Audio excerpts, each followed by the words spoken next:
হঠাৎ কিসে ধাক্কা লেগে পড়ে গেলাম। আমি মাটি থেকে উঠে দাঁড়ালাম। এবার আমি খেয়াল করে দেখি একটা মেয়ে মাটিতে পড়ে আছে। আমি হাত ধরে টেনে তুলতেই হাত বাড়িয়ে দিলাম। ছোট লোকের বাচ্চা, চোখের মাথা খেয়েছিস নাকি? আপনি এসে আমাকে ধাক্কা দিয়েছেন, তাছাড়া আমি এখানে দাঁড়িয়ে খেলা দেখছিলাম। তো কি হয়েছে? তুই আমাকে সাইড দিস নাই কেন? আমি আপনাকে সাইড দিতে যাব কেন? আমি এক সাইডে দাঁড়িয়ে আছি। তোর এত বড় সাহস আমার মুখের উপর কথা বলিস? তুই জানিস আমি কে? আমি একটা মেয়ে, এটা আপনার পরিচয়? চুপ, একদম চুপ। আমার আব্বু এই শহরের সবচেয়ে বড় ব্যবসায়ী। ওমা, তাই নাকি? তোকে দেখে মনে হচ্ছে গ্যারাইমা খ্যাত একটা। পোশাকের কি অবস্থা! জি, আমি গরিব মানুষ। ইস, পোশাকের কি অবস্থা! সর আমার সামনে থেকে। মেয়েটি আবার আমাকে ধাক্কা দিয়ে ফেলে চলে গেল। উঠে দাঁড়ালাম। কি শাকচুনি মেরে বাবা! ও সরি, পরিচয় দিতে ভুলে গেছি। আমি হাবিবুর রহমান সাগর। আমি গরিব ঘরের ছেলে, অনেক কষ্ট করে শহরে পড়াশোনার জন্য এসেছি। আজ আমার ক্লাসের প্রথম দিন। এর 1 মাস আগে থেকে ক্লাস শুরু হয়েছে, কিন্তু বাড়িতে সমস্যার জন্য আসতে পারিনি। ক্লাসের দিকে রওনা দিলাম। ক্লাসে এসে একটা বেঞ্চে বসলাম। তখনই একটা ছেলে বলল, হ্যাঁ, আমি রাফি। আমি হাবিবুর রহমান, আমি গ্রাম থেকে এসেছি। তোমাকে দেখলাম হাবিবের সাথে ঝগড়া করতে। তার মানে ওই মেয়ের নাম হাবিবা পায়ে পা দিয়ে ঝগড়া করতে শুরু করলো আমাদের সাথে। পরে আমাদের কলেজের সবচেয়ে অহংকারী মেয়ে। বাবার টাকা আছে বলে কাউকে মানুষ মনে করে না। আমি গরিব বলে আমার কোনো বন্ধু নেই। এতদিন পর তোমাকে পেলাম। রাফি, তুই আমাকে তুই করে বলতে পারিস? ওকে। কিছুক্ষণ পর স্যার এলো। জি স্যার। তোমাকে নতুন মনে হচ্ছে।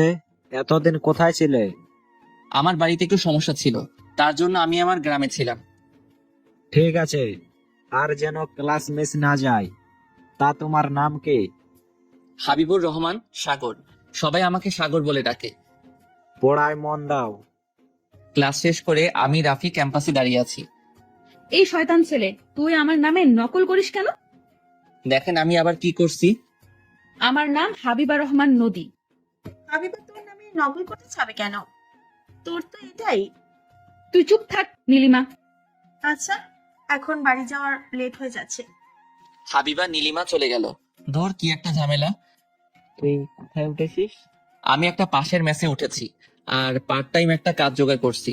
আসলে আমরা অনেকে গরিব, আব্বুর পক্ষে আমার পড়াশোনার খরচ চালাতে সম্ভব না। ভালো করছিস। আমি আব্বুর চায়ের দোকান চালাই। ও চলি রে, আমার দুপুরের পর কাজে যেতে হবে। ওকে, চল। আর রাফি হাঁটতে হাঁটতে মেসে আর রাফি বাড়িতে এলাম। ভাইয়া, আপনাদের রান্না করে রান্নাঘরে রাখছি। ভালো করছেন। ভাইরা কি অফিস থেকে দুপুরে খেতে আসে? এসে খাওয়া দাওয়া সেরে আবার চলে যায়। আপনি এখন যেতে পারেন। আমি রুমে এসে ফ্রেশ হয়ে নিলাম। তখনই হৃদয় ভাই এলো। সাগর, কি অবস্থা? নতুন কলেজ কেমন লাগছে? অনেক ভালো লাগছে। আচ্ছা চল, এখন দুজনে খাওয়া যাক, বাকিরা একটু পরে চলে আসবে। ওকে। আমি আর হৃদয় ভাই খেতে শুরু করলাম। খেতে খেতে রনি ভাই নীল এলো। তোরা দেখছি খেতে বসে গেছিস, আমি তোদের সাথে যোগ দেই। খাওয়া দাওয়া সেরে রেডি হয়ে দোকানে এলাম। সেলসম্যান হিসেবে চাকরি করি। ভালো করে কাজ করবে, কখন কোনো খরিদ্দার সাথে খারাপ ব্যবহার করবে না। আচ্ছা ভাই। যাও, কাজে মন দাও। আমার মতো কাজে ব্যস্ত হয়ে গেলাম।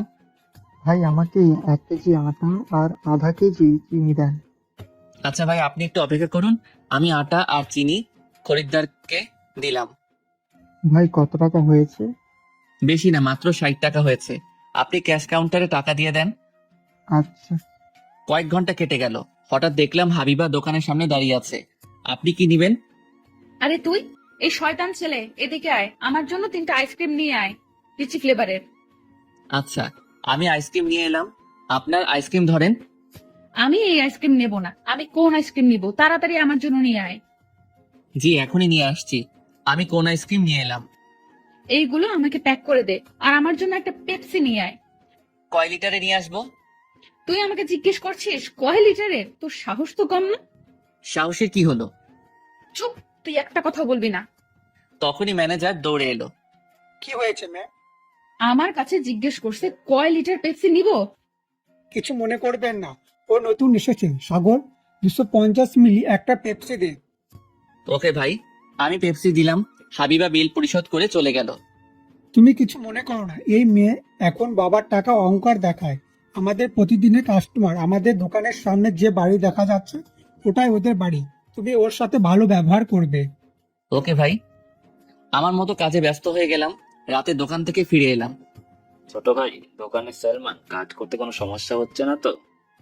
না ভাই, প্যাকেটের গায়ে সব দাম লেখা আছে, তার জন্য তেমন কোনো সমস্যা নেই। খাওয়া দাওয়া সেরে ঘুমিয়ে পড়। আচ্ছা। আমি খাওয়া দাওয়া সেরে রুমে এসে ঘুমিয়ে পড়লাম। পরের দিন খুব ভোরে ঘুম থেকে উঠে পড়তে শুরু করলাম। রাতে ক্লান্ত হয়ে যাই। পড়া শেষ করে ফ্রেশ হয়ে নাস্তা শেষ করে কলেজে এলাম। কি অবস্থা তোর? ভালো। ক্লাস শুরু হতে আর কত মিনিট বাকি আছে? 2 মিনিট আছে, চল ক্লাসরুমের দিকে। আমি আর রাফি ক্লাসরুমে চলে এলাম। আমরা একটা বেঞ্চে বসলাম। হাবিবা এসে কোথায় বেঞ্চ না পেয়ে দাঁড়িয়ে রইলো। হঠাৎ স্যার এলো। কি হয়েছে, তুমি দাঁড়িয়ে আছো কেন? কোথায় বসার জায়গা নেই? হাবিবুরের পাশে জায়গায় আছে, ওখানে বসো। আমি এদের মতো খ্যাত ছেলেদের সাথে বসবো না। বসো বলছি, না হলে। ওকে, বসছি। হাবিবা আমার পাশে বসলো আর বলতে শুরু করলো, শেষ পর্যন্ত একটা ফকিরের বাচ্চার সাথে বসতে হচ্ছে। ইস, গা দিয়ে গন্ধ বেরোচ্ছে। ফকিরের বাচ্চাদের সাথে বসতে হবে না। মুখে মুখে কথা। কি হয়েছে ওখানে, এত কথা হচ্ছে কেন? কিছু না স্যার। চুপ করে ক্লাস করো। এক এক করে ক্লাস শেষ করে ক্যাম্পাসে এলাম। তোর কাজ কেমন চলছে? ভালো। তবে আমি যেখানে কাজ করি সেখানেই হাবিবাদের বাড়ি। তাহলে তোকে বিরক্ত করতে হবে। আমি মেসে এসে ফ্রেশ হয়ে খাওয়া দাওয়া সেরে নিলাম। তারপর দোকানে এলাম। তুমি কাজ করতে শুরু করো, আজকে যেন কোনো ঝামেলা হয় না। ওকে। আমি কাজে ব্যস্ত হয়ে পড়লাম। আমার কিছু জিনিস লাগবে। আমি আপনাকে কি সাহায্য করতে পারি? আপনি এই মেনু অনুযায়ী দেন। আমি মেনু অনুযায়ী জিনিসগুলো দিলাম। আপনি ক্যাশ কাউন্টারে বিল দিন। ওকে, আমি পরিশোধ করছি। আমি অন্য খরিদ্দারের সাথে কথা বলতে শুরু করলাম। বেশ কিছুদিন চলে গেল এইভাবে। হাবিবা আমাদের সারাদিন অপমান করে থাকে, কখনো কলেজে কখনো বা দোকানে এসে। আজ থেকে কলেজের পরীক্ষা শুরু হয়েছে। সবাই পড়াশোনা শেষ করে আসছো তো? আজ কিন্তু তোমাদের পরীক্ষা। জি স্যার। স্যার প্রশ্ন দিতে শুরু করলো। প্রশ্ন পেয়ে আমি আর রাফি লিখতে শুরু করলাম। স্যার, এই প্রশ্নের উত্তর বুঝতে পারছি না, যদি একটু বুঝিয়ে দেন। এখন পরীক্ষার কাউকে কোনো প্রশ্ন বুঝিয়ে দিতে পারবো না, নিজের ইচ্ছায় পরীক্ষা দাও। স্যার এক্সট্রা পেপার দেন। স্যার আমাকে পেপার এনে দিল। পরীক্ষা শেষ করে বাইরে এলাম। কিন্তু ভালো পরীক্ষা দিয়েছিস, তোর রেজাল্ট অনেক ভালো হবে। এখন অনেক পরীক্ষা বাকি আছে। এক এক করে পরীক্ষা শেষ হয়ে গেল। রেজাল্টের দিন চলে এলো। একদিন দোকানে কাজ করছি, তখন মফিজ স্যার এলো। সাগর, তুমি এখানে কি করছো? স্যার আমি এখানে সেলসম্যানের কাজ করি। আপনার কি লাগবে বলুন? পরে বলছি, তুমি পড়াশোনা কখন করো? ম্যাসে যেতে অনেক রাত হয়ে যায়। রাতে খাওয়া দাওয়া সেরে ঘুমিয়ে পড়ি। খুব ভোরে ঘুম থেকে উঠে পড়তে শুরু করি। আর যখন খরিদ্দার থাকে না তখন একটু বই পড়ি। ভালো, আমাকে এই মেনু অনুযায়ী জিনিসগুলো দাও। আপনি একটু অপেক্ষা করুন, আমি আপনার জিনিসগুলো দেওয়ার ব্যবস্থা করছি। আমি জিনিসগুলো স্যারকে দিলাম। বিল কোথায় দিব? ক্যাশ কাউন্টারে বিল দিন। স্যার চলে গেল। আমি কাজ শুরু করলাম। রাতের দিকে হঠাৎ হাবিবা এসে হাজির হলো। এই শয়তান ছেলে, এদিকে আয়। জি, কিছু বলবেন? আমার জন্য এক্ষুনি আইসক্রিম আর চিপস নিয়ে আয়। কোন চিপস নিয়ে আসবো? ফকিরের বাচ্চা, তুই জানিস না আমি কোন চিপস খাই? ওকে। আমি হাবিবাকে আইসক্রিম আর চিপস এনে দিলাম। হাবিবা চলে গেল। পরের দিন কলেজে আমাদের রেজাল্ট দেওয়ার অনুষ্ঠান শুরু হলো। আমি খুব গর্বের সাথে বলছি, এই কলেজে সবচেয়ে বেশি নাম্বার পেয়েছে হাবিব রহমান। আমি মজিদ স্যারের কাছ থেকে শুনছি হাবিবুর অনেক কষ্টে পড়াশোনা করে, আর কলেজে দিতে হয়েছে হাবিবুর রহমান। অনুষ্ঠান সম্পন্ন হয়ে গেল। আমি কিছু গিফট পেয়েছি। তোর জন্য আমি কলেজে ফার্স্ট হতে পারিনি, আমি তোকে দেখে নিব। আপনি পরের বার চেষ্টা করবেন। এত অহংকার দেখানো ভালো না। আমি অহংকার করি? আমার বাপের যা টাকা আছে আমি তাই নিয়ে অহংকার দেখাবো, তাতে তোর কি? ভালো করে পড়াশোনা করতে পারতেন, তাহলে কলেজের প্রথম হতে পারতেন। তুই উড়ে এসে আমার উপর বসছিস, এর পরিণাম কিন্তু ভালো হবে না। সরেন তো, আমার কাজে দেরি হয়ে যাচ্ছে। করবি তো সেই সেলসম্যানের কাজ, মনে হচ্ছে উনি যেন বিশ্ব ব্যাংকে চাকরি করেন। ও মা, তাই নাকি? তাহলে তো অনেক ভালো। আমার লেট হয়ে যাচ্ছে, এই জন্য আমি হাবিবাকে ধরে একটু সাইডে সরিয়ে দিয়ে চলে এলাম। তুই আমার গায়ে হাত দিয়েছিস, আমি তোকে ছাড়বো না। আমি ওর কথায় কল্পনাত করলাম না। আমি সোজা মেসে চলে এলাম, ফ্রেশ হয়ে খেতে বসলাম। তুই নাকি কলেজে প্রথম হয়েছিস? কিন্তু তোকে এই কথা কে বললো? তোর কলেজে আমার একটা বন্ধু পড়ে, সেই বলল। আমাদের মিষ্টি কোথায়? তাই তো, তুই আমাদের কিছু বলিসনি কেন? ভাই আমার কাছে টাকা নাই, আজ দোকান থেকে কিছু টাকা পাবো তাই দিয়ে মিষ্টি নিয়ে সারপ্রাইজ দিতে চেয়েছিলাম। তোকে অযথা টাকা খরচ করতে হবে না, অনেক কষ্ট করে তুই পড়াশোনা করিস, পারলে ওই টাকা দিয়ে বই কিনে পড়িস। রনি ঠিক কথা বলেছে, তুই মুখে বলেছিস এতেই অনেক।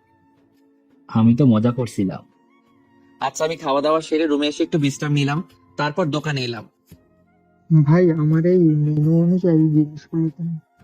আচ্ছা আমি জিনিসগুলো দিলাম। সন্ধ্যার সময় হাবিবা আর একটা ভদ্রলোক দোকানে এলো। আমাকে মেনু অনুযায়ী জিনিসগুলো দাও। আপনি একটু অপেক্ষা করুন। কি বললি তুই? আমার আপু অপেক্ষা করবে? তুই কিন্তু বেয়াদব হয়ে গেছিস, মানুষের সাথে কেমন আচরণ করতে হয় ভুলে গেছিস। মেনু দেখে জিনিস দিতে একটু দেরি হবে। ফকিরের বাচ্চার সাথে এরকম আচরণ করতে হয়? চুপ, একদম চুপ। সবকিছু দেওয়া হয়ে গেছে। বাবা তুমি কিছু মনে করো না। আমি কিছু মনে করিনি, খরিদ্দার লক্ষ্মী হয়। আমার বিল কত হয়েছে? স্যার আপনার 10,000 টাকা হয়েছে। এই নাও, কিন্তু এত জিনিস কি করে নিয়ে যাব? আমি দোকান থেকে কাউকে দিয়ে দিয়েছি। সাগর জিনিসগুলো একটু দিয়ে আয়। আচ্ছা আমি হাবিবাদের পিছন পিছন ওদের বাড়িতে এলাম।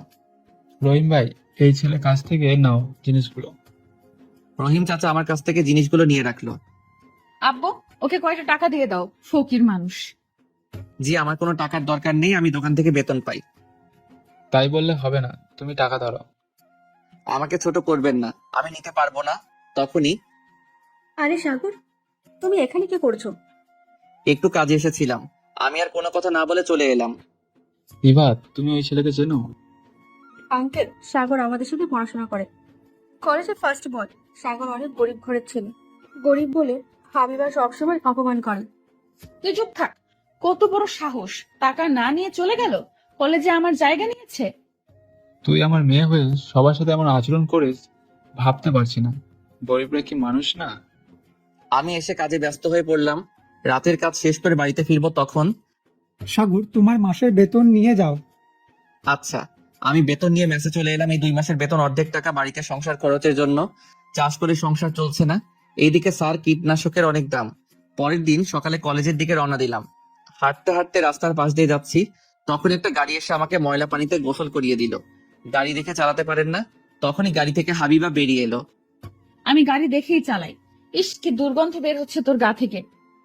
তার মানে আপনি আমার গায়ে ইচ্ছা করে ময়লা পানিতে গোসল করিয়েছেন? আমার ইচ্ছা করছে তাই করছি। দেখলাম একটা খ্যাত ছেলে হাঁটতে হাঁটতে যাচ্ছে, পাশে ছিল পানি। থাক তুই, আমি চলি। হাবিবা হাঁটতে হাঁটতে গাড়ির দিকে যাচ্ছিল, আমি পা দিয়ে ল্যাং মারলাম। ওরে, পড়ে গেলাম। হাবিবা আমাকে ধরলো, আমি আর হাবিবা সেই ময়লা পানিতে পড়ে গেলাম। আমাকে ছাড়েন বলছি। তুই আমাকে ফেলে দিলি কেন? বেশ করেছি, তোকে নিয়ে পড়ছি।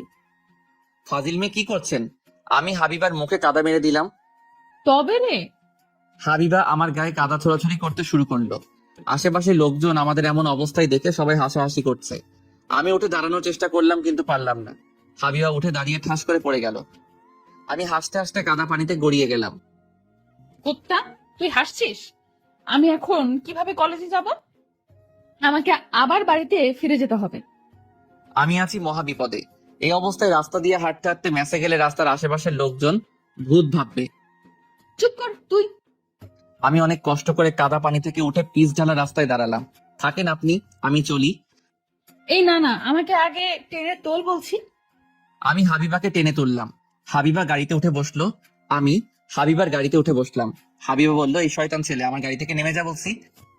আপনি আমাকে ফেলে দিয়েছেন, আমি এই অবস্থায় ফিরে যেতে পারবো না।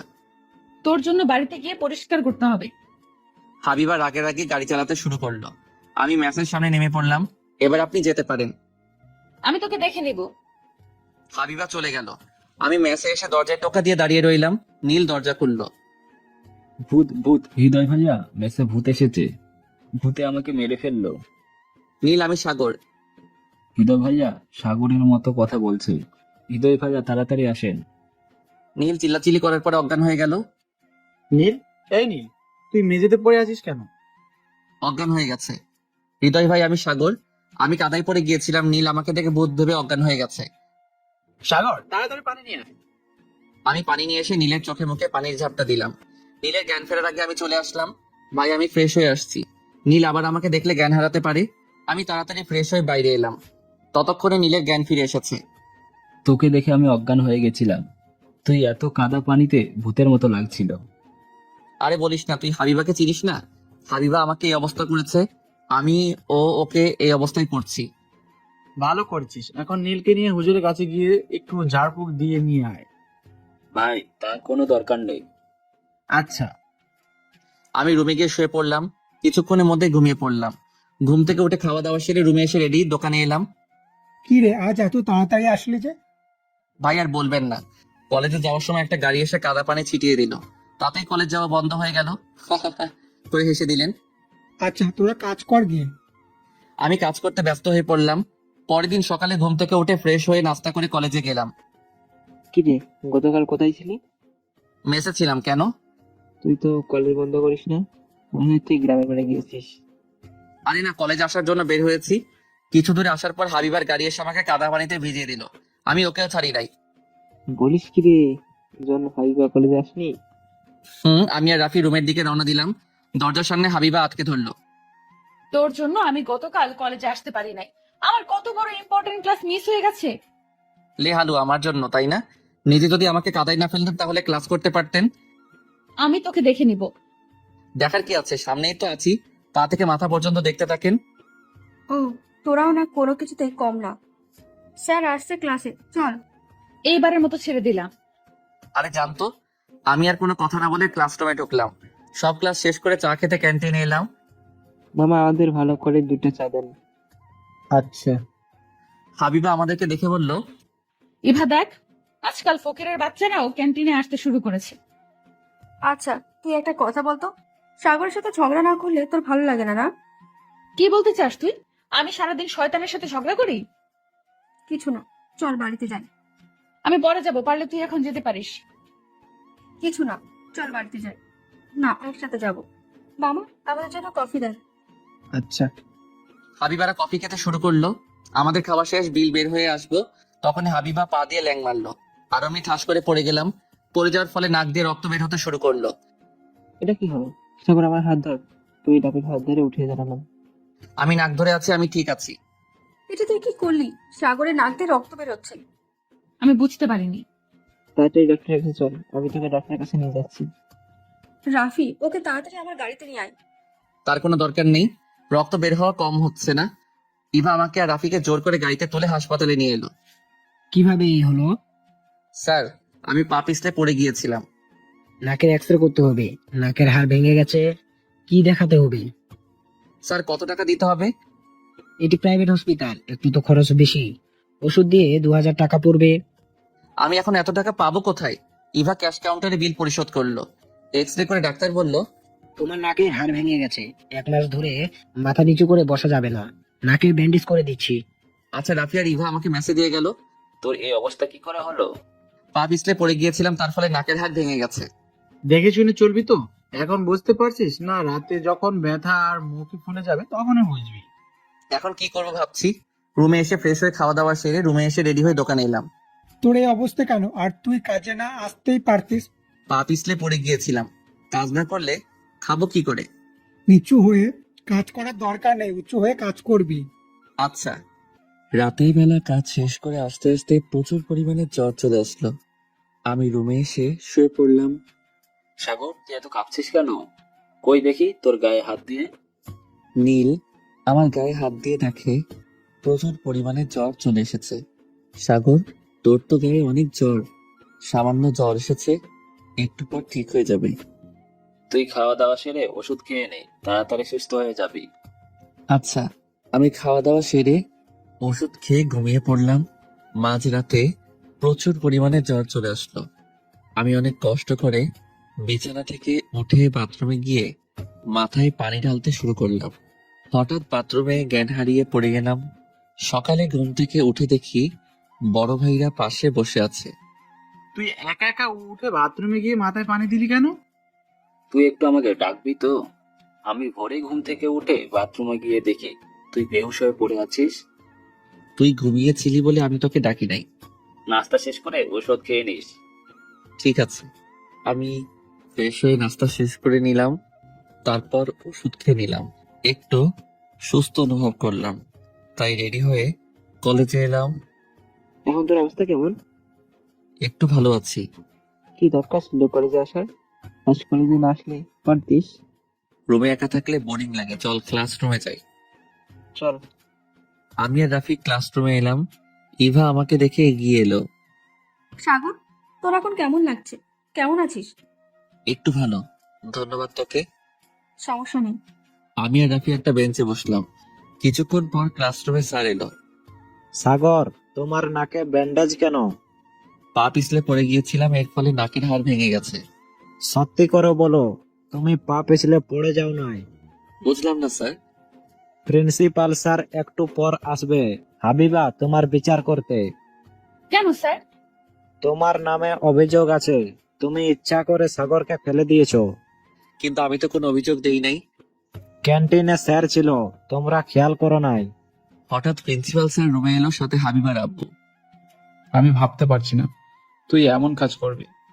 এখন আমরা আপনার মেয়েকে 1 মাসের জন্য বরখাস্ত করতে চাই। প্লিজ স্যার, আমাকে বরখাস্ত করবেন না। 1.5 মাস পর ফাইনাল পরীক্ষা। তোমার আঙ্গুর সাথে কথা বলা হয়ে গেছে, আমি কিছু করতে পারবো না। স্যার ওনাকে একটা সুযোগ দেন। আমি চাই না আমার জন্য কেউ কলেজ থেকে 1 মাসের জন্য বরখাস্ত হোক। দেখছো তোমার নামে এখনো সুপারি করছে, এটা সম্ভব? প্লিজ স্যার, আপনি একটু চেষ্টা করুন। তুই যাকে আঘাত করছিস সেই তোকে বাঁচানোর চেষ্টা করেছে। আচ্ছা ঠিক আছে, হাবিবা তোমার নামে আর কোনো অভিযোগ যেন না আসে। ওকে। ক্লাস শেষ করে ক্যাম্পাসে এসে আমি আর রাফি একটা বেঞ্চে বসে আড্ডা দিচ্ছি। সাগর, তোর সাথে হাবিবা কথা বলতে চাই। কেন, কি কথা বলতে চাই? সরি, আমি ইচ্ছে করে ফেলে দেই নাই। আচ্ছা, আমি কিছু মনে করি নাই। আমি তো গরিব মানুষ, গরিবদের কখনো আঘাত লাগে না। আমি আবার সরি বলছি, আমরা কি বন্ধু হতে পারি? আপনি গরিবদের সাথে মজা করছেন? সাগর, আমরা সবাই মিলে বন্ধু হতে চাই। সাগর রাজি হয়ে যা, এমনিতেই আমরা সবাই ক্লাসমেট। আচ্ছা, আমরা আজ থেকে ফ্রেন্ড। তুই আমাকে আপনি করে বলবি না। তোর ফোন নাম্বার দে আমার কাছে। আমার কোনো ফোন নেই, একটা ফোন ছিল বাড়িতে রেখে এসেছি, সামনের মাসে ফোন কিনবো। ওকে। চলি রে, আমার দেরি হয়ে যাচ্ছে। মেসে ফিরে কাজে যেতে হবে। আমি তোকে বাড়িতে নামিয়ে দেব, আমার সাথে চল। তার কোনো প্রয়োজন নেই। হাবিবা আর ইভা কোনো কথা না শুনে আমাকে জোর করে গাড়িতে তুলে মেসের সামনে নামিয়ে দিয়ে চলে গেল। আমি বুঝতে পারছি না হাবিবা এর মধ্যে ভালো হয়ে গেল কি করে। আমি রুমে এসে ফ্রেশ হয়ে দুপুরে খাওয়া দাওয়া সেরে ওষুধ খেয়ে কিছু বিশ্রাম নিয়ে রেডি হয়ে দোকানে এলাম। এখন কেমন আছিস? গতকালের চেয়ে ভালো আছি। আমি দোকানের ভিতরে ঢুকে কাজ করতে শুরু করলাম। ভাই, আমাকে 2 কেজি চিনি দেন আর কফি দেন 200 গ্রাম। আচ্ছা, আমি চিনি আর কফি এনে খরিদ্দারকে দিলাম। বিল কোথায় দিব? ক্যাশ কাউন্টারে বিল পরিশোধ করুন। সন্ধ্যার দিকে দোকানে হাবিবা এলো। সাগর, আমাকে আইসক্রিম দে তো। আচ্ছা, আমি এখনই নিয়ে আসছি। আর কিছু লাগবে তোর? আমার কিচ্ছু লাগবে না। হাবিবা চলে যাওয়ার পর ম্যানেজার আমার কাছে এলো। ম্যানেজার ভাই আমার কাছে বলল, কি রে, তোর সাথে হাবিবা ভালো ব্যবহার করছে কারণ কি? ভাই আমরা একসাথে পড়াশোনা করি, আমার নাকের অবস্থা হাবিবা করছে। এবার বুঝলাম তোর সাথে ভালো আচরণ করার কারণ। ঠিকমতো কাজ করতে থাক। আমি আমার মতো কাজে ব্যস্ত হয়ে গেলাম। রাতে মেসে ফিরে এলাম। সাগর, আন্টি ফোন করেছিল, তোর সাথে কিছু কথা বলবে। ও, এই নে ফোন, কথা বল। আমি নীলের কাছ থেকে ফোন নিয়ে বাড়িতে ফোন দিলাম। কেমন আছিস? অনেক ভালো আছি। কি জন্য ফোন করেছিলে? তোর তো খোঁজ খবর পাওয়াই যায় না। একটা ফোন ছিল, সেটাও বাড়িতে রেখে চলে গেলি। সমস্যা নেই, আমি একটা ফোন কিনে নিব। এবার মাঠ থেকে কিছু টাকা উপার্জন হয়েছে, তোর আব্বু বলছিল একটা ফোন কিনে দেবে। এখন দেওয়ার দরকার নেই। তখনই আব্বু কথা বলতে শুরু করলো। আমি কিছু জানি না, আমি কিছুদিন পর কিছু টাকা পাঠিয়ে দেব, আর তুই দোকানে বেতনের টাকা মিললে একটা ভালো ফোন কিনিস। আচ্ছা, এখন রাখছি। পারলে একটু বাড়ি থেকে ঘুরে যাস। আমি ফোন রেখে দিলাম। তারপর খাওয়া দাওয়া সেরে ঘুমিয়ে পড়লাম। ভোরে ঘুম থেকে উঠে ফ্রেশ হয়ে পড়তে শুরু করলাম। পড়া শেষ করে নাস্তা করে কলেজে এলাম। আজ একটু খুশি খুশি লাগছে।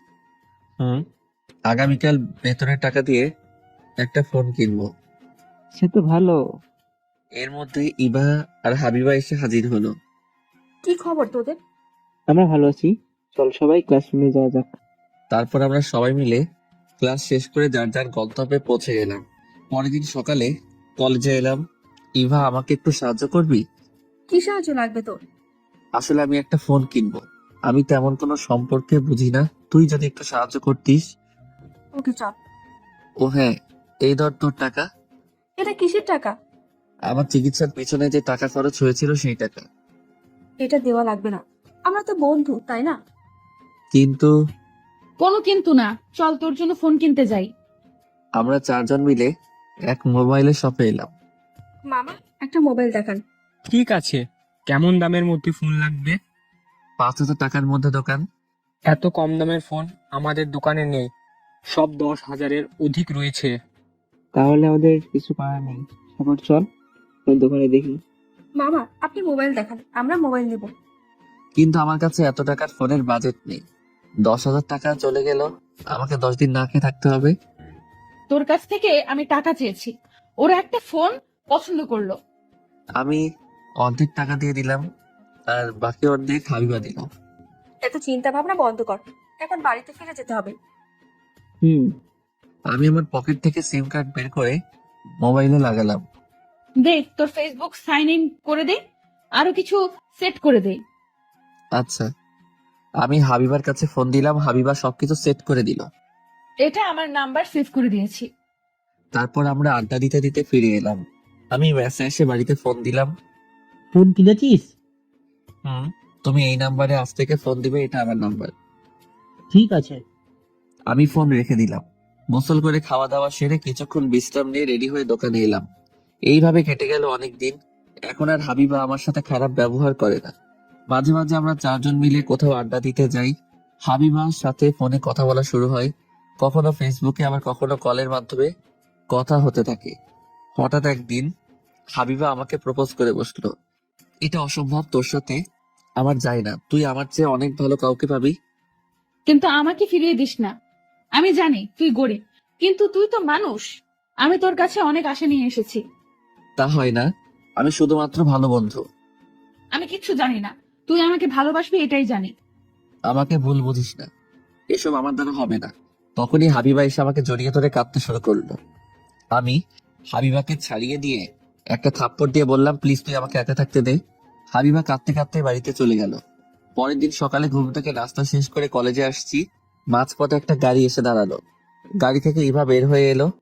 তুই এখন আমার সাথে যাবি, কোথায় যাব? গেলেই দেখতে পাবি। আমি আর ইভা গাড়িতে উঠে পড়লাম। গাড়ি হাবিবাদের বাড়িতে এসে রাখলো। ইভা, তুই আমাকে হাবিবার বাড়িতে নিয়ে আসলি কেন? ভেতরে গেলে বুঝতে পারবি, চল এখন ভেতরে যাওয়া যাক। আমি আর ইভা হাবিবাদের বাড়ির ভিতরে ঢুকলাম। হঠাৎ সোফায় দেখি, সোফার দিকে তাকিয়ে দেখি আমি অবাক হয়ে গেলাম। আব্বু আম্মু এখানে কি করছে? আমি তখন বললাম, তোমরা এখানে কি করছো? হাবিবার আব্বু আমাদের এখানে নিয়ে এসেছে। কি জন্য নিয়ে এসেছে বলবে তো? তখনই হাবিবা বলে উঠলো, আমি বলছি তোর বিয়েতে এসেছে। কি আমার বিয়ে? হাবিবা, এইসব কি ফান করছিস? আমি কোনো ফান করছি না, আমি আব্বুর সাথে তোর কথা বলছি, এটাই আব্বু রাজি হয়ে গেল। কিন্তু এনাদের কোথায় পেলে?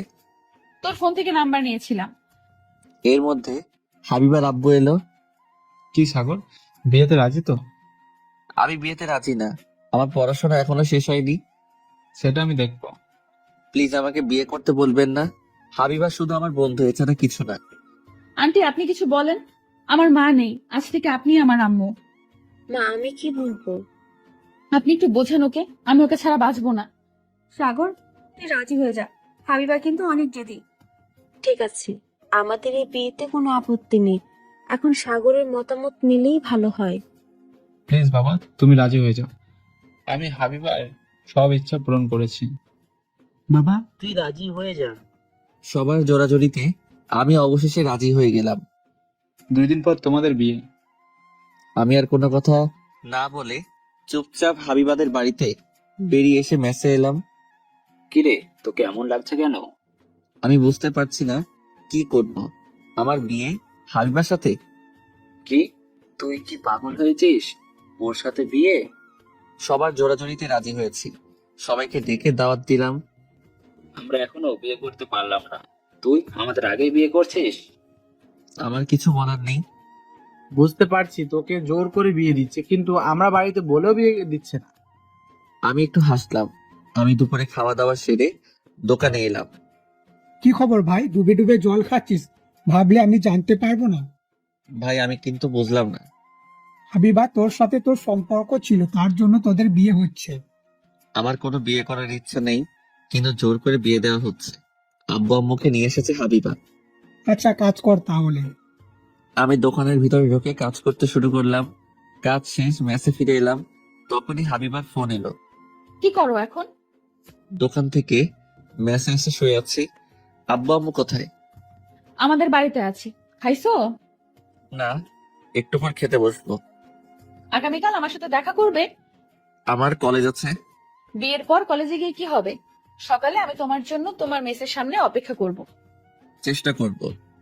আরো কিছু কথা বলে ফোন রেখে দিলাম। তারপর খাওয়া দাওয়া সেরে ঘুমিয়ে পড়লাম। সকালে ঘুম ভাঙলো ফোনে মেসেজের শব্দে। ফোন হাতে নিয়ে দেখি হাবিবা মেসেজ দিয়েছে, শুভ সকাল, তাড়াতাড়ি রেডি হয়ে বাইরে এসো। আমি বুঝতে পারছি না মেয়েটা কি চাই আমার কাছে। আমার সাথে কোনো ষড়যন্ত্র হচ্ছে না তো? তাড়াতাড়ি রেডি হয়ে বাইরে এসে দেখি হাবিবা দাঁড়িয়ে আছে। এত দেরি করলে কেন? এমনি দেরি হয়ে গেল। চলো আমরা এখন যাই। কোথায় যাব? আমাদের বিয়ের মার্কেট করতে। রাফি আর ইভা আমাদের জন্য অপেক্ষা করছে। ধুর, ভালো লাগে না। আমি আর হাবিবা একটা রিক্সা নিয়ে মার্কেটে এলাম। বিয়ের শপিং করে একটা রেস্টুরেন্টে এসে বসলাম। অবশেষে তোমাদের বিয়ে হচ্ছে, আমি তো কখনো ভাবতেই পারিনি। অনেক ভালো হয়েছে তাই না? আমরা সবাই মিলে একসাথে থাকতে পারবো। হুম। আমার খাওয়া শেষ, চলো বাড়িতে ফিরতে হবে। আমি আর হাবিবা একটা রিক্সায়, আর ওরা দুজনে আরেকটা রিক্সায় আসছে। তুমি আমাকে ভালোবাসো? আমি চুপ করে রইলাম। কি হলো, কথা বলছো না কেন? আগামীকাল বাদে তোমার সাথে আমার বিয়ে, তুমি আমাকে ভালোবাসো না? আমি তো মহা বিপদে পড়ে গেলাম। আমি চিন্তা করে বললাম, ভালোবাসি। একদিনের মধ্যে আমাদের সম্পর্কে আরো গভীর হতে থাকলো। বিয়ের দিন আমাদের বিয়ে সম্পন্ন হয়ে গেল। বাসরাতে আমি হাবিবার রুমে ঢুকলাম। আমি হাবিবার পাশে বসতে যাব, তখনই হাবিবা যা বলল, আমি এই কথা শুনে অবাক হয়ে দাঁড়িয়ে রইলাম। এই তাকিয়েছিস কেন? আমার কথা তোর কানে যায় না? তুমি এসব কি বলছো? আমি বুঝতে পারছি না। তুই ভাবলি কি করে আমি তোর মতো ফকিরকে বিয়ে করে সংসার করব? আমি তোকে বিয়ে করছি শুধুমাত্র প্রতিশোধ নেওয়ার জন্য। তোর জন্য আমার আব্বু আমাকে থাপ্পড় মেরেছিল। সেই দিনে নিয়ত করেছিলাম তোর জীবন আমি ধ্বংস করে দিব। তাই বলে বিয়ে করে প্রতিশোধ নিতে হবে? আজ থেকে তুই আমার কথা মতো উঠবি বসবি। আমি তোকে তিলে তিলে জীবন ধ্বংস করে দিব। চুপ, তুই আর একটাও কথা বলবি না। আমি জানতাম তুই কিছু একটা করবি। আমি কখনো ভাবিনি এইভাবে। যা, আমার ঘুম পাচ্ছে। তুই মেঝেতে বিছানায় পড়ে পড়ে ঘুমিয়ে পড়। আমি এত সুন্দর বিছানা থাকতে মেঝেতে ঘুমাতে পারবো না। পারলে তুই নিচে ঘুমা। কি বললি তুই? আমি নিচে ঘুমাবো? আমার বাড়িতে আমাকেই বলছিস নিচে ঘুমাতে? আমি হেসে বললাম, এটা তোর বাড়ি কি করে হলো? আজ থেকে একটা তোর বাপের বাড়ি আর আমার বাপের বাড়ি, সেটা তোর নিজের বাড়ি। কি? আহারে, তুই জানিস না বিয়ের পর বাবার বাড়ি কেন নিজের বাড়ি হয় না? আমি এসব কিচ্ছু মানি না। তুই নিচে ঘুমিয়ে পড় গিয়ে। এখন আমার ঘুম পাচ্ছে। আমি বেডে উঠে একপাশে শুয়ে পড়লাম। হাবিবা রেগে একটা মাঝখানে কোল বালিশ দিয়ে শুয়ে পড়লো। আমাকে প্রতিশোধ নিতে বিয়ে করে নিজে ভুল করছিস, পরে বুঝতে পারবি আমি কি জিনিস। সকালে ঘুম থেকে উঠে দেখি হাবিবা গোসল করে রুমে এসেছে। এই কুত্তা, তুই এইভাবে আমার দিকে তাকিয়েছিস কেন? লুচ্চা কোথাকার বদমাইশ! আমি যদি কুত্তা হই তাহলে তুই আমার বউ, তাহলে তুই একটা কুত্তা। রাতে আমাদের মাঝে কিছু হয়নি, কিন্তু তুই গোসল করছিস কেন? চুপ! সকালে গোসল না করলে সবাই সন্দেহ করবে। আর শোন, আমাদের মাঝে বড় বউয়ের সম্পর্ক নেই, এটা যেন কেউ না জানতে পারে। আমি কিছু না বলে চুপচাপ বেড থেকে উঠে ফ্রেশ হয়ে নিলাম। কাজের লোক এসে নাস্তা করতে ডাকলো। আমরা বাড়িতে ফিরে যাচ্ছি। আমি যাব না, তোমরা আমাকে রেখে যাবে? আজ থেকে তুমি এখানে থাকবে আমার সাথে, ব্যবসা দেখাশোনা করবে। কিন্তু আমার পড়াশোনার কি হবে? বিআইয়ের সাথে কথা হয়েছে, পড়াশোনার পাশাপাশি ব্যবসার দেখাশোনা করিস। কোনো কিন্তু না, আব্বু তো বলছে পড়াশোনা করতে। আমরা বিকালের দিকে বাড়িতে রওনা দিব। আমিও তোমাদের সাথে যাব। নতুন বউ বাড়িতে যাবে না তাই কখনো হয়? আমি হাবিবাকে চোখ টিপ দিলাম। আচ্ছা, তোমরা সবাই বিকেলের দিকে রওনা দাও। লোকজনেরা কি বলবে? মেয়েকে শ্বশুর বাড়িতে নিয়ে গেল না। কিন্তু আব্বু। কোনো কিন্তু নেই, এখন থেকে রেডি হয়ে নে, আমি সব ব্যবস্থা করে দিচ্ছি। আপনাকে কিছুর ব্যবস্থা করতে হবে না। ঠিক আছে। আমি মনে মনে বললাম, বুঝবে এবার কত জানে কত চাল। বিকেলের দিকে সবাই মিলে বাস স্ট্যান্ডে এলাম। তুই আমাকে কোথায় নিয়ে এসেছিস? আমরা বাসে যাব? হ্যাঁ, আমরা বাসে যাব। তোর বাপের মতো তোর বরের টাকা নেই। আমি বাসে যেতে পারবো না, আমি আব্বুকে ফোন দিয়ে গাড়ি পাঠিয়ে দিতে বলছি। তোর বরে যতটুকু সামর্থ্য আছে আমি তাই করছি। বাসে উঠে বলছি, বাস ছেড়ে দেওয়ার সময় হয়ে গেছে। আমি যাব না। আমি হাবিবাকে কোলে তুলে বাসে নিয়ে বসলাম। চুপ করে থাকবি, কোনো আওয়াজ করলে লাথি দিয়ে ফেলে দিব। আমি জানালায় বসবো। আমি হাবিবাকে জানালার সিট ছেড়ে দিলাম। হাবিবা চুপচাপ বসে রইল। বাস ছেড়ে দিল। হাবিবা কিছুক্ষণের মধ্যে ঘুমিয়ে পড়ল আমার কাঁধে। পরের দিন ভোরে বাস এসে পৌঁছালো। হাবিবা উঠো, আমরা চলে এসেছি। আমরা সবাই বাস থেকে নেমে পড়লাম। বাহ, অনেক সুন্দর গ্রাম। আম্মু, আমাদের এখান থেকে বাড়ি যেতে কতক্ষণ লাগবে? 5 মিনিট হাঁটলে আমাদের বাড়ি চলে আসবে। আচ্ছা। সবাই মিলে হাঁটতে হাঁটতে বাড়িতে এলাম। এটা আমাদের বৌমা, আমার খুব পছন্দ হয়েছে। হাই ভাবি, আমি আপনার একমাত্র ননদ। আমি হলাম নিধি। সবাই মিলে হাবিবাকে রুমে নিয়ে গেল। আমার বউ এসেছে শুনে পাড়ার লোকজন বউ দেখতে এলো। হাবিবা, তোকে সবাই দেখতে এসেছে, একটু বাইরে চল। কি আছে আমাকে দেখার? তোদের গ্রামে সবার কি কোনো কাজ নেই? গ্রামের নতুন বিয়ে হলে সবাই নতুন বউ দেখতে আসে। ওকে, যাচ্ছি। হাবিবাকে নিয়ে নিধি বাইরে এলো। আমি চুপচাপ বসে আছি। হাবিবা সবার সাথে হেসে হেসে কথা বলছে, মনে হচ্ছে সবাইকে আপন করে নিয়েছে। বিকেলের দিকে নিধি আমার কাছে এলো। ভাইয়া, ভাবি বলছিল আমাদের গ্রাম একটু ঘুরে দেখতে চাই। তো আমি কি করব? আমি ভাবিকে নিয়ে যাব। আমি আর আমার বান্ধবীরা সাথে থাকবে। নিয়ে যা, কিন্তু তোর ভাবির সাথে কোনো ফাইজলামি করবি না। ওকে খেয়াল রাখবি। ওরা সবাই ঘুরতে চলে গেল। আমি আমার কিছু বন্ধুদের সাথে দেখা করতে এলাম। কিরে, তোর অবস্থা কি? ভালো। তুই আমাদের সবার আগে বিয়ে করতে পারলি? ইচ্ছা করলো বিয়ে করে ফেললাম। তোরাও বিয়ে সেরে ফেলতে পারিস। ভাবি এখন কোথায়? গ্রাম ঘুরতে গেছে, চল আমরা সবাই মিলে একসাথে ঘুরে আসি। আচ্ছা চল। আমরা সবাই মিলে আড্ডা দিতে দিতে গ্রামে ঘুরতে বের হলাম। কিছু দূরে যাওয়ার পর হাবিবার সাথে দেখা। নিধি, তোমার ভাইকে বলো আমি নৌকায় চড়বো। আমি শুনছি তুমি একা যাবে কেন? আমরা সবাই মিলে নৌকা চড়বো। আমরা সবাই মিলে নৌকা চালালাম। তারপর সন্ধ্যার সময় বাড়িতে আসার সময় মাঝপথে খেজুরের গাছ পড়লো। দিদি, তোরা ভাবিকে নিয়ে বাড়ি যা, আমরা একটু পরে আসি। তোমরা কি করবে? খেজুরের রস নিয়ে বাড়িতে যাব। তাড়াতাড়ি করে বাড়িতে যা, রাত হয়ে এসেছে, তাছাড়া প্রচুর ঠান্ডা পড়ছে। হাবিবাকে নিয়ে ওরা বাড়িতে চলে গেল। কিরে, খেজুরের রস চুরি করা চিন্তা করছিস নাকি? দাদা, বাপের কি কাজ আছে যে ওখান থেকে পেরে আনবো? চুরি করে বউকে খাওয়াবো, এটা ভাবতে কেমন লাগছে। আবির, আজ কাকাকে দেখলাম খেজুর গাছ কাটতে যেতে। আরে, আমার মনে ছিল না। চল আমাদের গাছ থেকে রস পেরে নিয়ে যাই। আবিরদের গাছের নিচে এলাম। গাছে উঠবে কে? আমি উঠেছি, যতই হোক ভাবি তো আমার। আমি মনে মনে বললাম, তোদের ভাবি যে কি জিনিস বুঝতে পারছিস না, আমি জানি সেটা।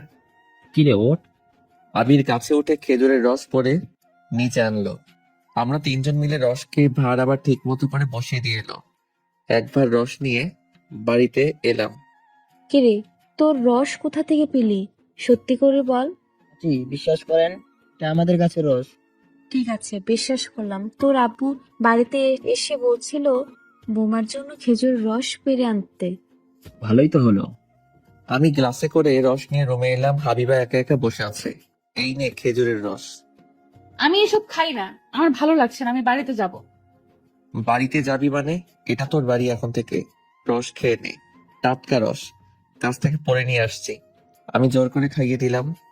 তুই এটা কি করলি? হাবিবা মনে মনে বলতে শুরু করলো, বাহ, দারুণ খেতে। আরো খেতে ইচ্ছা করছে, কিন্তু হারামিটা অন্য কিছু মনে করবে। আরেক গ্লাস দেই। আমি খাবো না বললাম না? আমি গ্লাস রস ঢেলে রেখে বাইরে এলাম। আমরা বাড়িতে গেলাম, সকালে দেখা হবে। আচ্ছা। রাতের খাওয়া দাওয়া সেরে রুমে এসে দেখি গ্লাস ফাঁকা। তুই এমন করে তাকিয়ে আছিস কেন? মেয়ে মানুষ কখনো দেখিসনি? এমনি তাকিয়ে আছি। বেডের পাশে শুয়ে পড়লাম। তুই নিচে ঘুমা, আমি উপরে ঘুমাবো। আমি পারবো না, তুই পারলে নিচে ঘুমিয়ে পড়। হাবিবা রাগে রাগে আমার পাশে শুয়ে পড়লো। হাবিবা ভাবতে শুরু করলো, কি করে প্রতিশোধ নেওয়া যায়। প্রতিশোধ নিতে পারছি না, উল্টো আমার উপর প্রতিশোধ নিচ্ছে। আমাকে আরো ভাবতে হবে কি করে সাগরের উপর প্রতিশোধ নিব। হাবিবা ভাবতে ভাবতে ঘুমিয়ে পড়লো। পরের দিন সকালে ঘুম থেকে উঠে ফ্রেশ হয়ে নিলাম। হাবিবা এখনো ঘুমিয়ে আছে। ঘুমানো অবস্থায় হাবিবাকে অনেক মায়াবী লাগছে। হঠাৎ হাবিবা চোখ খুলে তাকালো। এই এই তুই আমার দিকে এইভাবে তাকিয়েছিলি কেন? এমনি দেখছিলাম আমার বউটা কেমন করে ঘুমাচ্ছে। খেয়ে তোর বউ, তুই ভাবলি কি করে আমি তোকে স্বামী হিসেবে মেনে নেব? নবাবজারি ঘুম থেকে উঠে বাড়ি ঝাড়ু দিয়ে গিয়ে, আমি বাড়ি ছাড়া দিব? আমাকে দেখে তোর কাজের লোক মনে হয়? তোকে দেখে মনে হয় রাজকন্যা। এই নে ঝাড়ু, এবার সারা বাড়ি ঝাড়ু দে। তখনই আম্মু রুমে এলো। সাগর, বৌমার হাতে ঝাড়ু কেন?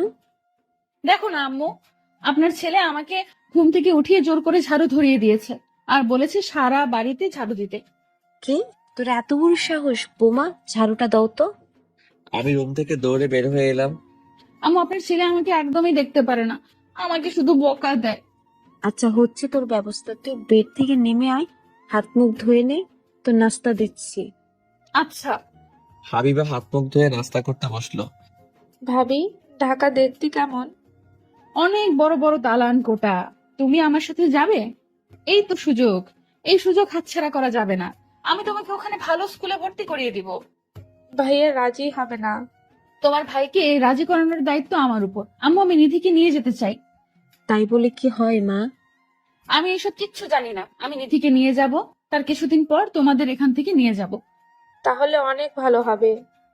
এই দিনের পর আমি আর হাবিবা ঢাকায় ফিরে এলাম। নিধিকে নিয়ে এসেছে হাবিবা। আমি কোনো কথা বলতে পারিনি আব্বু আম্মুর সামনে।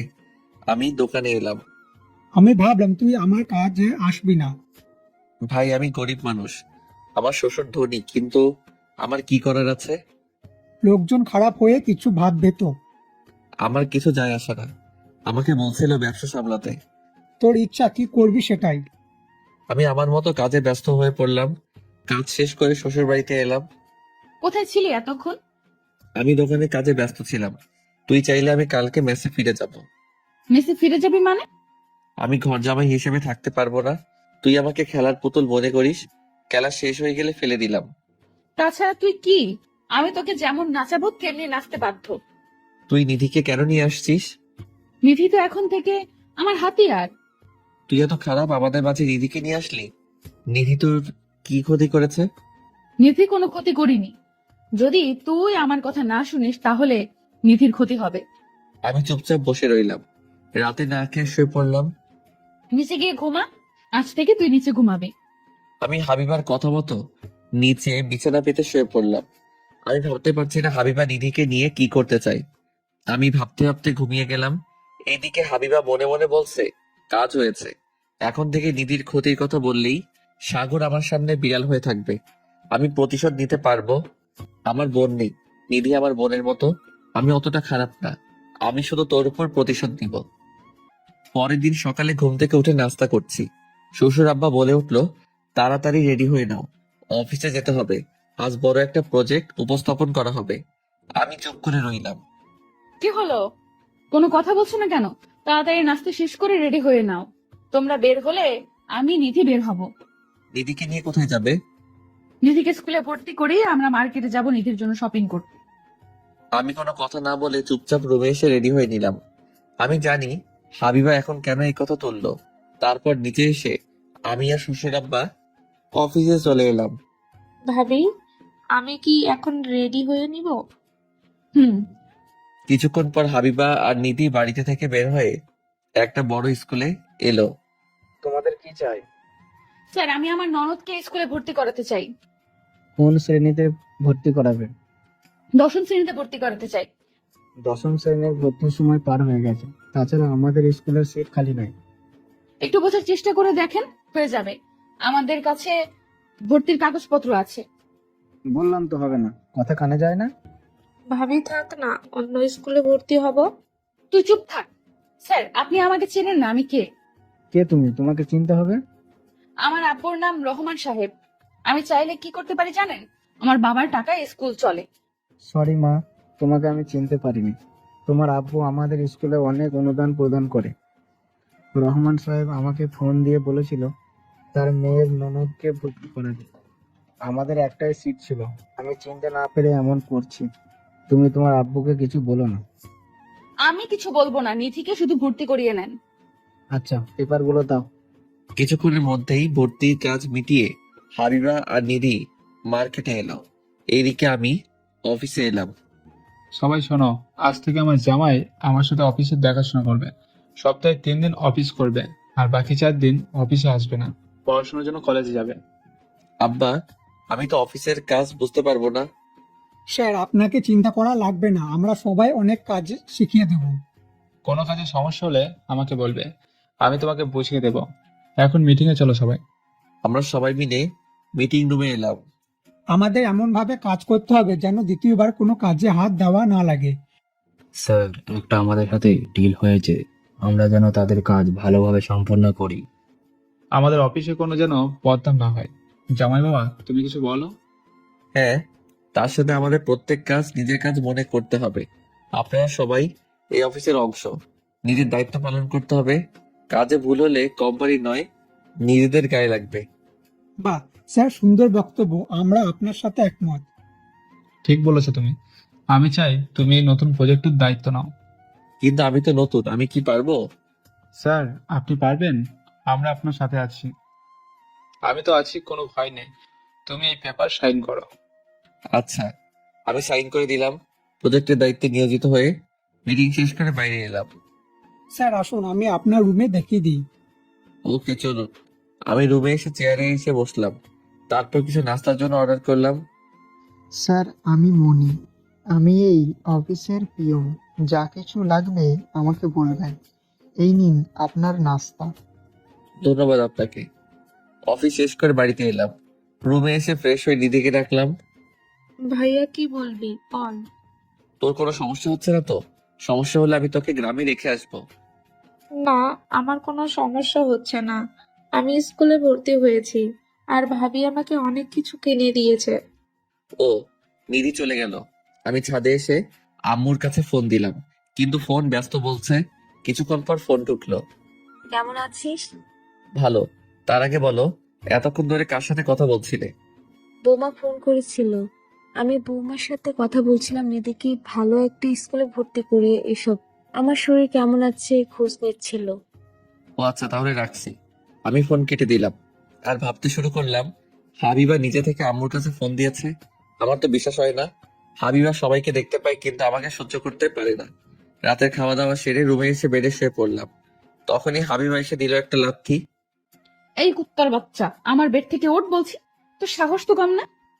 এই কুত্তা, তুই আমাকে লাথি মারলি কেন? জানিস না স্বামীকে লাথি মারলে পাপ হয়? কিসের স্বামী? আমি তোকে স্বামী হিসেবে মানি না। নিচে বিছানা নিয়ে ঘুমা যা। উপরে ঘুমাই, নিচে অনেক ঠান্ডা লাগে। লাগলে লাগুক, যা বলছি। ফকিরের বাচ্চা। তুই কি ফকিরের বউ? আমি নিচে বিছানা পেতে শুয়ে পড়লাম। মাঝরাতে হঠাৎ তার সাথে প্রচুর পরিমাণে বৃষ্টি হচ্ছে। আমি বেডের উপর তাকিয়ে দেখি হাবিবা ভয়ে দলা হয়ে আছে। কি দেখছিস? আমি বিদ্যুৎ চমকালে খুব ভয় পাই। তখন একটা বিদ্যুৎ চমকালো। হাবিবা লাফ দিয়ে আমার কাছে এসে পড়লো। তোর শরীর এমন করে কাঁপছে কেন? উপরে চল, আমার ভয় হচ্ছে। আমি কোনো চিন্তা না করে বেডে শুয়ে পড়লাম। হাবিবা আমাদের মাঝে কোলবালিশ দিল। কখন যে ঘুমিয়ে পড়েছি মনে নেই। সকালে ঘুম থেকে উঠতে যাব, কিন্তু এ কি, আমি নড়াচড়া করতে পারছি না। আমি চোখ মেলে দেখি হাবিবা আমাকে জড়িয়ে ধরে ঘুমিয়ে আছে। আমি চুপচাপ শুয়ে রইলাম। হঠাৎ করে দেখলাম হাবিবা চোখ মেলে তাকালো আমার দিকে, সাথে সাথে ছেড়ে দিল। আমি ইচ্ছে করে জড়িয়ে ধরিনি, বিদ্যুৎ চমকানোর শব্দে ভয়ে জড়িয়ে ধরছি। তোকে জড়িয়ে ধরতে আমার বয়ে গেছে। থাক, দিনের বেলায় বাকিনি, রাতের বেলায় ম্যাও করিস। তুই কি বললি আমি বিড়াল? তুই কি? তুই একটা খাটাস। সকাল সকাল তোর শুরু হয়ে গেল। সারাদিন ঘ্যান ঘ্যান করবি। আমি তাড়াতাড়ি করে বাথরুমে ঢুকে ফ্রেশ হতে চলে গেলাম। আমার মনে হয় তোকে গলা টিপে ধরি। আমি ফ্রেশ হয়ে বের হলাম। নে, এইবার আমাকে গলা টিপে ধরে মেরে ফেল। তোকে আমি তিলে তিলে মারবো। এই কথা বলে হাবিবা বাথরুমে ঢুকলো। কিছুক্ষণ পর হাবিবা ফ্রেশ হয়ে এলো। নিধির পড়াশোনা করছে তো? এইসব তোকে না ভাবলেও চলবে। নাস্তার টেবিলে চলো, আব্বু এতক্ষণে চলে এসেছে। আমি আর হাবিবা নাস্তার টেবিলে এলাম। হাবিবা, নিধিকে স্কুলে ভর্তি করালি, কিন্তু একটা ভালো কোচিং সেন্টারে ভর্তি করাতে হবে। সেটাই ভাবছি। বাড়িতে বসে পড়ালেখা করতে পারবে একা একা?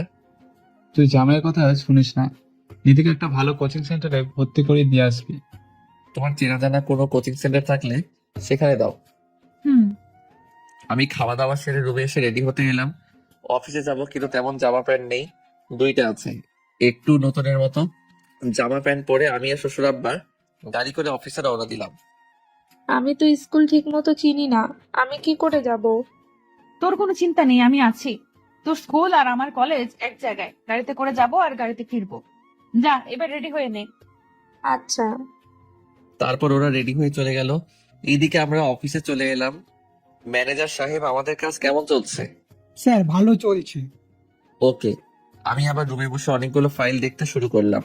কিছু ফাইলে ভুল আছে, আমি সঠিক করে দিলাম। কাজ করতে করতে দুপুর পার হয়ে গেল। আমি ক্যান্টিন গিয়ে সবার সাথে খাওয়া দাওয়া সেরে শ্বশুরের কাছে এলাম। তুমি কিছু বলবে? আব্বা, আমি নিজের চোখে প্রজেক্টের কাজ কেমন চলছে দেখতে চাই। প্রজেক্ট দেখার পর আমার ছুটি লাগবে। তোমার ইচ্ছা, তুমি ছুটি চাচ্ছ কেন?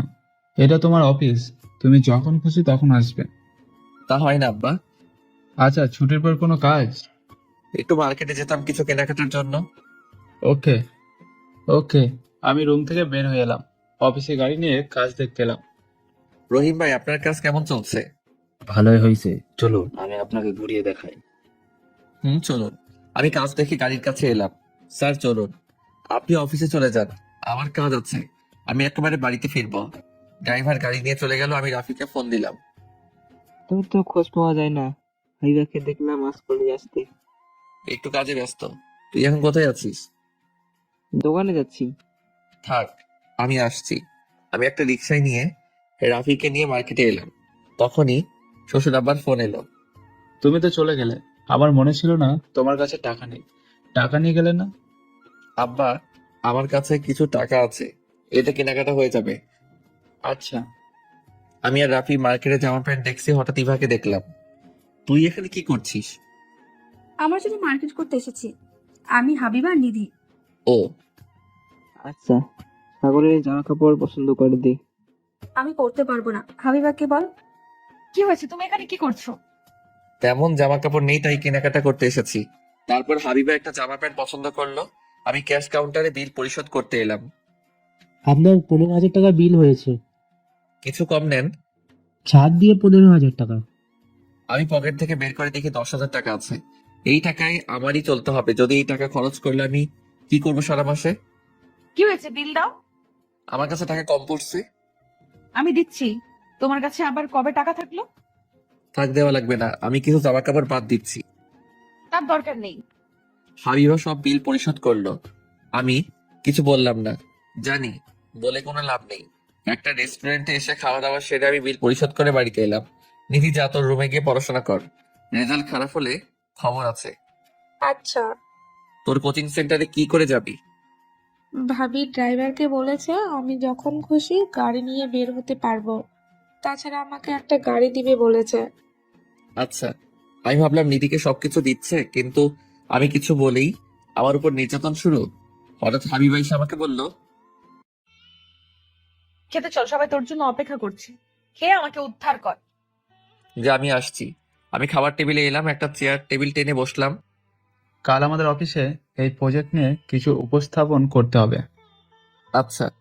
কি হলো, তুমি কি ভাবছো? কই কিছু না। আমি খাওয়া দাওয়া সেরে রুমে না গিয়ে সোজা ছাদে এলাম। ছাদে এসে একটা চেয়ারে বসে রাস্তার কোলাহল দেখছি। মানুষ ছুটে চলে এক জায়গা থেকে অন্য জায়গায়। অনেক রাত পর্যন্ত ছাদে বসে রইলাম।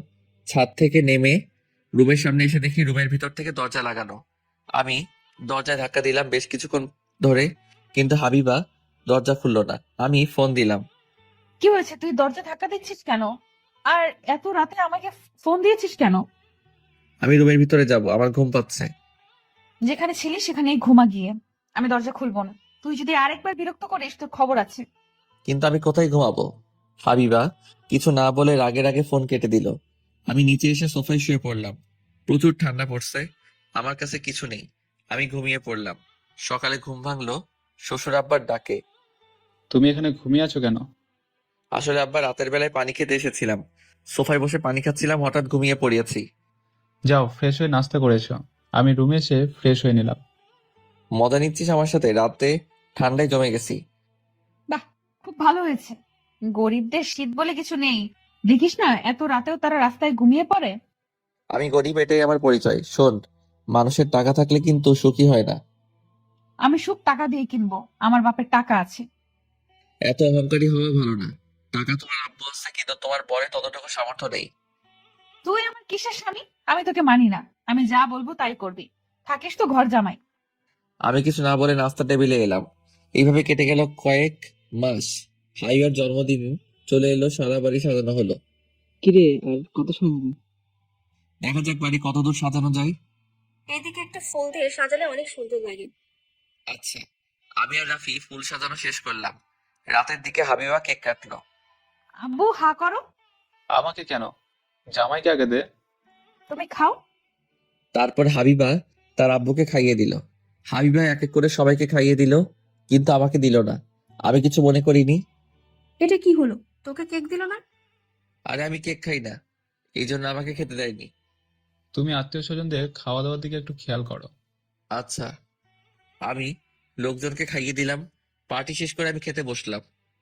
ভাইয়া, ভাবি তোকে ডাকছে। তোর ভাবি কোথায় আছে? ছাদে আছে। আচ্ছা তুই যা, আমি একটু পরে যাচ্ছি। জানি, খাওয়া দাওয়া সেরে ছাদে এলাম। আসছে এখন এই কুত্তার বাচ্চা। তোকে কখন আসতে বলছি? আমার ক্ষুধা লেগেছিল, তাই খেতে বসছিলাম। ফকিরা তো এমন ভালো ভালো খাবার চোখে দেখে না, দেখলেই খেতে চায়। এই নে, এটা খা। কি এটা? বিয়ার খেতে অনেক ভালো লাগে। এটা তুই কখনো চোখেও দেখিস নাই। আমি এসব খাবো না। হাবিবা আমাকে জোর করে ধরে অর্ধেক খাইয়ে দিল। খেতে ভালো না। আমি কোনোদিন খাইনি, একটু খেয়ে দেখি। হাবিবা অর্ধেক খেয়ে নিল। আমি নেশে আসক্ত হয়ে পড়লাম। নেশার করে বলতে শুরু করলাম, তুই আমাকে এমন কষ্ট দাও কেন? তোকে কষ্ট দিতে আমার ভালো লাগে। তুমি আমাকে কোলে নিয়ে চাঁদ দেখাবে। হুম। আমি হাবিবাকে কোলে তুলে চাঁদ দেখে রুমে এলো। চলো না আমরা স্বামী স্ত্রী হয়ে যাই। আমি হাবিবাকে জড়িয়ে ধরে আছি। যা দুষ্টু, তোমার মুখে কিছুই আটকায় না। আমি লাইট নিভিয়ে দিলাম। সকালে ঘুম থেকে উঠে চিল্লাচিল্লির জন্য ঘুম ভাঙলো। কুত্তার বাচ্চা, তুই আমার সাথে কি করছিস? সকালে ঘুম থেকে উঠে দেখি আমার গায়ে কিছু নেই, শেষ পর্যন্ত তুই আমাকে। রাতে কি হয়েছে আমার মনে নেই। আমার গায়ে কাপড় কোথায় গেল? আমি জানি না, আমার বিশ্বাস হচ্ছে না তুই আমার এত বড় সর্বনাশ করলি। হাবিবা দিল আমাকে একটা লাথি। সোজা পড়ে গেলাম বেডের নিচে। সেখানে জামা কাপড় পেলাম, তাড়াতাড়ি পরে নিলাম। তুই রাতের বেলা যদি আমাকে জোর করে মদ দেখাইলে এমন হতো না। আমি কি জানতাম তুই আমার এত বড় ক্ষতি করবি? আমি তোর কি ক্ষতি করেছি? আমি তোর স্বামী। এই কথা বলে হাবিবা এসে আমাকে ঠাস ঠাস করে থাপ্পড় মারতে শুরু করলো। আমি আজকে ডাক্তারের কাছে গিয়ে কথা বলবো। আমি তোর মতো অমানুষের বাচ্চা চাই না। প্লিজ কিছু করছিস না, তুই যা বলবি আমি তাই শুনবো। এক্ষুনি তুই আমার বাড়ি থেকে বের হয়ে যা, আমাকে মুক্তি দে। আমি রুম থেকে বের হয়ে এলাম। আসার সময় দরজায় শ্বশুর আব্বার সাথে দেখা। আমি কারোর সাথে কথা না নিয়ে নিধিকে নিয়ে বাড়ি থেকে বের হয়ে এলাম। ভাইয়া, কি হয়েছে? তুই আমাকে এভাবে নিয়ে আসলি কেন?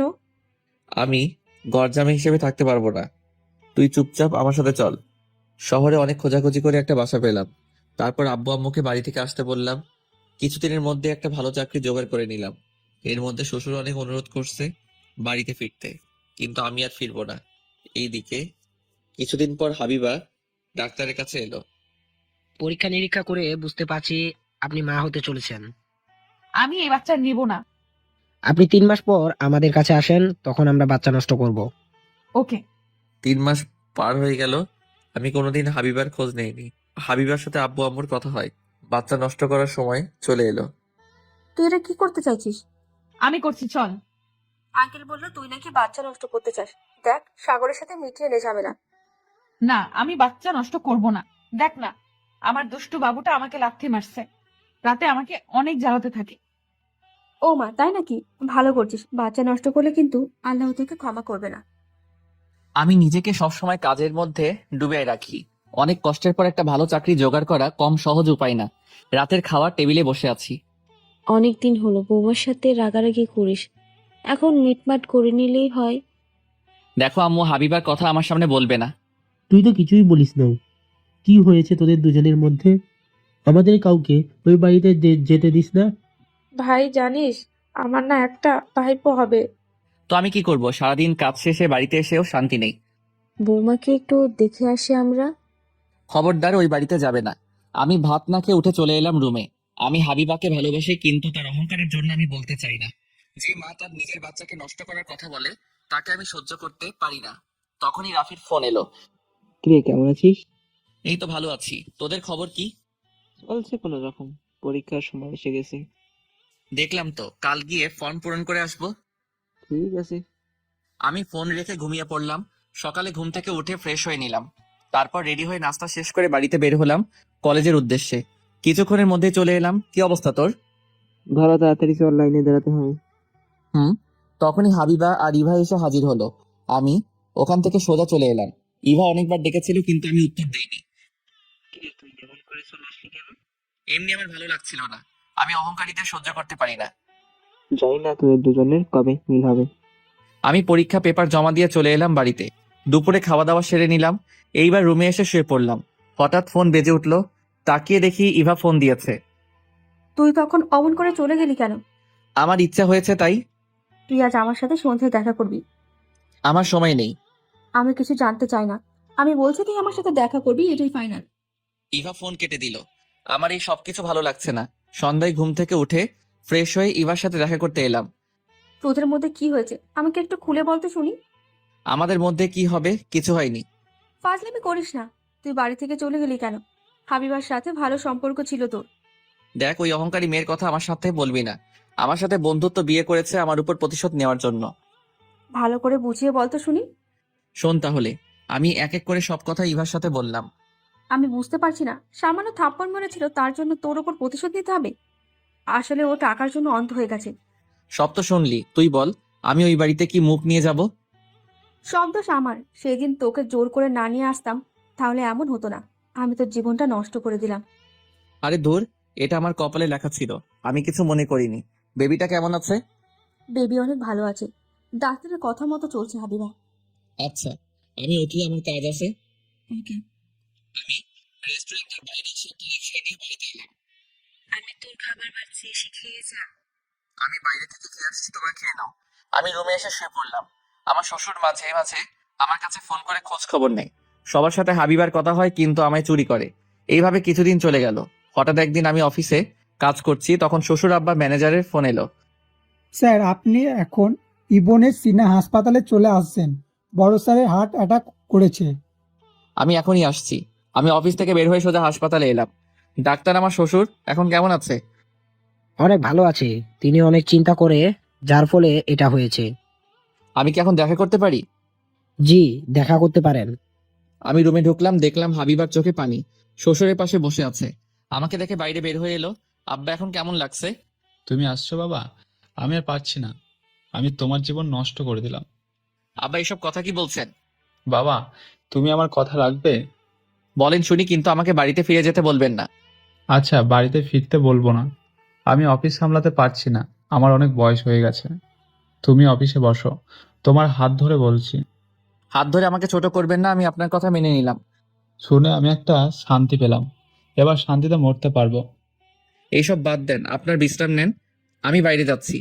আমি রুমে থেকে বের হয়ে এসে দেখি আমাদের বাড়ির সবাই হাজির হয়েছে। হাবিবা আম্মুকে জড়িয়ে ধরে কান্নাকাটি করছে।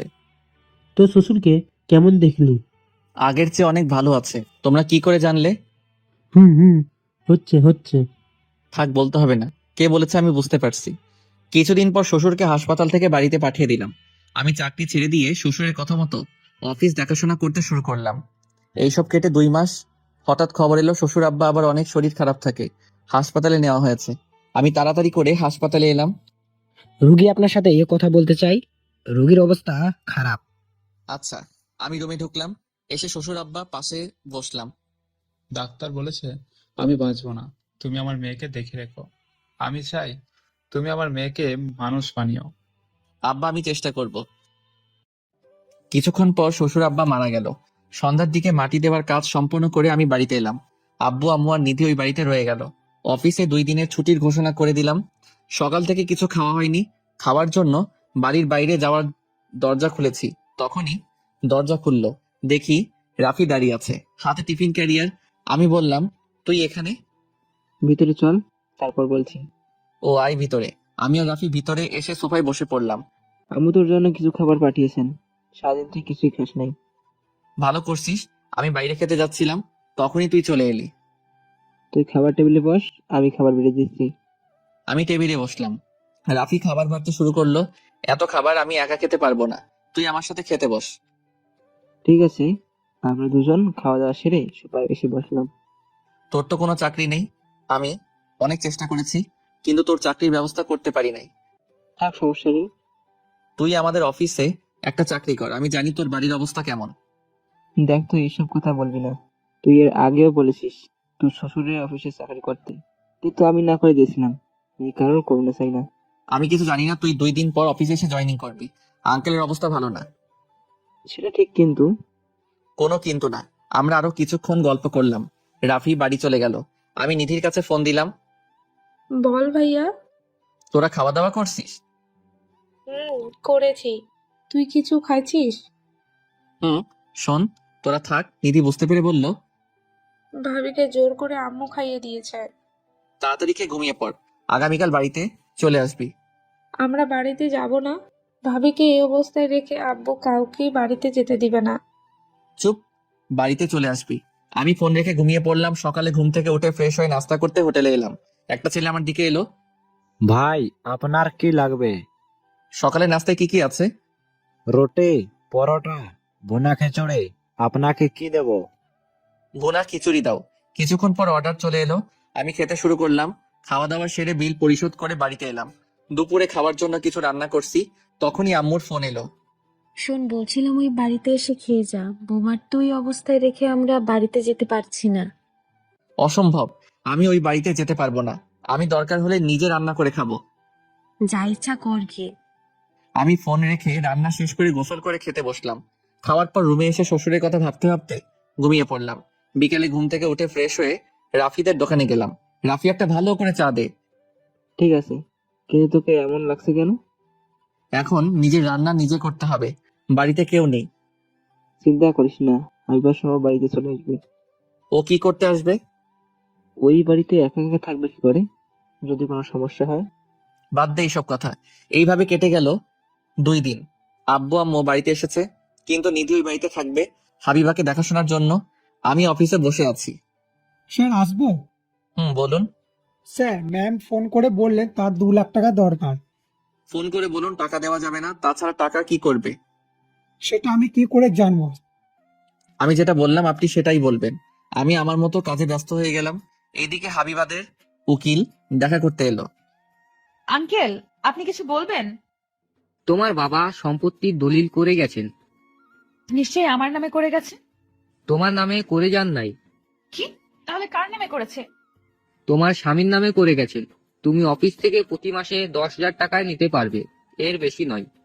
10,000 টাকায় আমার কিচ্ছু হবে না। আপু শেষ পর্যন্ত সম্পত্তি আমার নামে না করে বদমিষ্টের নামে করে গেল। হাবিবা কান্নাকাটি শুরু করলো। আমার কিছু করার নেই, তোমার আব্বু এই দলিল করে গেছে। আমি এখন চলি। ভাবি, আপনি এমন করে কাঁদছেন কেন? আব্বু আমাকে পথে নামিয়ে দিয়ে গেছে, এখন তোমার ভাইয়ের টাকায় চলতে হবে। তাতে কোনো সমস্যা নেই, ওটা তো আর আপনার টাকা। জানি তো, 2 লাখ টাকা চেয়েছিলাম ম্যানেজারের কাছে, কিন্তু তোমার ভাইয়া না করে দিয়েছে। ভাইয়াটা না অনেক জেদি, আপনি ভাইয়াকে বললেই টাকা দিয়ে দিবে। আমি তোমার ভাইয়ের সাথে কথা বলবো না, তুমি পড়তে যাও, আমি একটু একা থাকবো। হাবিবা এখন কি করবে জানে না। আমি সাগরের সাথে কি করছি আমি ওকে সহ্য করতে পারি না। এইভাবে কেটে গেল অনেকদিন। হাবিবার বাচ্চা হওয়ার সময় এলো। হাবিবাকে হাসপাতালে নেওয়া হয়েছে। আম্মু আমাকে ফোন করে বলল, তুই একটু হাসপাতালে তাড়াতাড়ি চলে আয়, বৌমাকে হাসপাতালে নেওয়া হয়েছে। আমি যেতে পারবো না, আমার অফিসে অনেক কাজ আছে। আমি ফোন রেখে দিলাম। পিয়নকে ডাকলাম। স্যার, আমাকে কি জন্য ডেকেছেন? রাফিকে এখনই আমার রুমে আসতে বলো।